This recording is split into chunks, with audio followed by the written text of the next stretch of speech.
Feeling down about the endless cycle of bad news in the media? Well, here are some good news human rights stories to celebrate this year.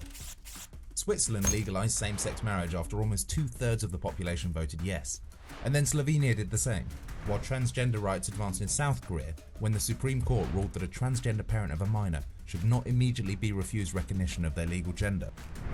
There have also been some important laws and agreements made by world leaders this year. The US introduced legislation to protect Afghans without visa status from being deported. Additionally, gun violence legislation was finally passed, which provides $250 million for community violence interruption programs. Meanwhile, India suspended a sedition law at last after 152 years. And there was another victory for freedom of expression in Niger. Parliament there amended a cybercrime law that had been used to imprison activists and journalists. While over at the United Nations, a resolution was passed to investigate the nationwide protests in Iran. And the UN pledged to continue investigating international crimes and human rights abuses in Venezuela. At the same time, there was a landmark moment in the fight for climate justice. The UN General Assembly recognised the right to a healthy environment as a universal human right, and then states at COP27 set in motion a process to address historical climate injustices.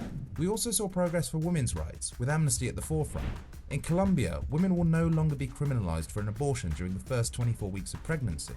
And, after turning to TikTok in support of US abortion rights, Finland's parliament eased its own strict abortion laws, while Spain passed the Only Yes Means Yes law to prevent and prosecute rape. Progress also continued towards the global abolition of the death penalty. Kazakhstan and Papua New Guinea abolished the death penalty, while the president of Zambia announced they would begin the process of abolition, and Malaysia removed the sentence for 11 offences. Now, although laws and legislation are crucial, individual success stories can't be ignored.